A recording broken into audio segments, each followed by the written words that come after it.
ಮಾನ್ವಿಯಲ್ಲಿ ಬಾಬು ಜಗಜೀವನ್ ರಾಮ್ ಜಯಂತಿ ಆಚರಣೆ. ಮಾನ್ವಿ ತಾಲೂಕು ಆಡಳಿತದಿಂದ ಆಯೋಜಿಸಲಾಗಿದ್ದ ಬಾಬು ಜಗಜೀವನ್ ರಾಮ್ ಜಯಂತಿ ನಿಮಿತ್ತ ಅಂಬೇಡ್ಕರ್ ವೃತ್ತದಿಂದ ಮೆರವಣಿಗೆ ನಡೆಯಿತು. ಶಾಸಕ ಹಂಪಯ್ಯ ನಾಯಕ ಅವರು ಬಾಬು ಜಗಜೀವನ್ ರಾಮ್ ಭಾವಚಿತ್ರಕ್ಕೆ ಪುಷ್ಪಾರ್ಚನೆ ಸಲ್ಲಿಸುವ ಮೂಲಕ ಗೌರವ ಸಲ್ಲಿಸಿದರು.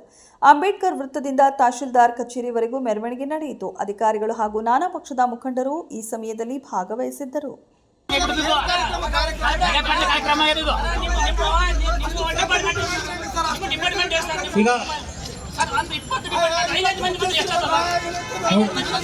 ತಾಲೂಕು ಮಟ್ಟದ ಅಧಿಕಾರಿಗಳು ಅದಾರ್ರಿ, ಯಾರಿಲ್ಲ ಅವ್ರಿಗೆ ನಾವು ನೋಟಿಸ್ ಕೊಡ್ತೀವಿ. ಸಸ್ಪೆಂಡ್ ಮಾಡಕ್ಕೆ ರೆಕಮೆಂಡ್ ಮಾಡ್ತೀವಿ.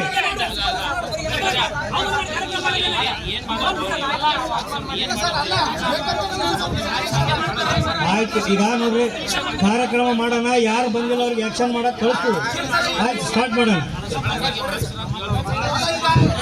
ಸರ್ ಒಂದ್ ನಿಮಿಷ ಗುರುಗಡೆ ಒಂದ್ ನಿಮಿಷ ಇಲ್ಲಿ ನೋಡಿ. ಇವ್ರೆ ವಕೀಲ್ ಸಾಹೇಬ್ರೆ ಒಂದ್ ನಿಮಿಷ ಸ್ವಲ್ಪ ಒಂದ್ ನಿಮಿಷ ಕೇಳಿ. ವಕೀಲ್ ಸಾಹೇಬ್ ಒಂದ್ ನಿಮಿಷ. ಈಗ ಯಾವ ತಾಲೂಕು ಮಟ್ಟದ ಅಧಿಕಾರಿಗಳು ಬಂದಿಲ್ಲ, ಸ್ಟ್ರಿಕ್ಟ್ ಆಗಿ ನಾವು ನೋಟಿಸ್ ಕೊಟ್ಟು ಅವ್ರ ವಿರುದ್ಧ ಮೇಲಾಧಿಕಾರಿಗಳಿಗೆ ಇವತ್ತೇ ನಾವು ಒಂದು ತಾಸಿನಾಗ ಈ ಕಾರ್ಯಕ್ರಮ ಮುಗಿದ ತಕ್ಷಣ ಅವ್ರಿಗೆ ನೋಟಿಸ್ ಜಾರಿ ಮಾಡಿ ಅವ್ರ ಮೇಲಾಧಿಕಾರಿಗಳಿಗೆ ವರದಿ ಸಲ್ಲಿಸ್ತೀವಿ. ಒಂದು ಮುಂದಿನ ಜಯಂತಿಗಳಿಗೆ ಯಾವುದು ಅನಧಿಕೃತ ಆಬ್ಸೆಂಟ್ ಆಗ್ತಾರ ಅವ್ರ ಮೇಲೆ ಸೂಕ್ತ ಕ್ರಮ ಜರುಗಿಸ್ತೀವಿ. ಈಗ ಆಗ್ಯದ, ಅದಕ್ಕಾಗಿ ನೆಕ್ಸ್ಟ್ ಮುಂದಿನ ಸಲ ಯಾವುದೇ ಜಯಂತಿಗಿಂತ ಘಟನೆ ಆಗಲಾರ್ದಂಗೆ ನೋಡ್ಕೊಂತೀವಿ. ದಯಮಾಡಿ ಈಗ ನಾವು ಮುಂದಿನ ಕಾರ್ಯಕ್ರಮ ನಡೆಸ್ಕೊಡೋಣ. ತಾವೆಲ್ಲರೂ ದಯಮಾಡಿ ಕೂತ್ಕೊಳ್ಳಿ.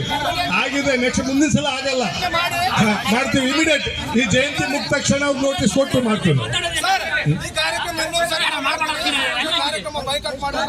ಅಲ್ಲ, ಬೈಕಾಟ್ ಮಾಡೋದಲ್ಲ, ನೀವೆಲ್ಲರೂ ಶಾಂತಿಯುತವನ್ನ ಕೂಡ್ರಿ. ನಾವು ಈ ಜಯಂತಿ ನೋಡ್ರಿ, ಈ ಜಯಂತಿ ನಾವು ಮುಂದುವರಿಸಿ ಜಯಂತಿ ಮಾಡಿದ ನಂತರ ತಾವು ಹೇಳಿದ ಪ್ರಕಾರ ಯಾರಿಗೂ ನಾವು ಒಬ್ಬರು ಬಿಡಲ್ಲ, ಯಾವುದೇ ಅಧಿಕಾರಿ ಇರಲಿ. ಪ್ಲೀಸ್ ದಯಮಾಡಿ ಎಲ್ಲರೂ ಕೂತ್ಕೊಳ್ಳಿ.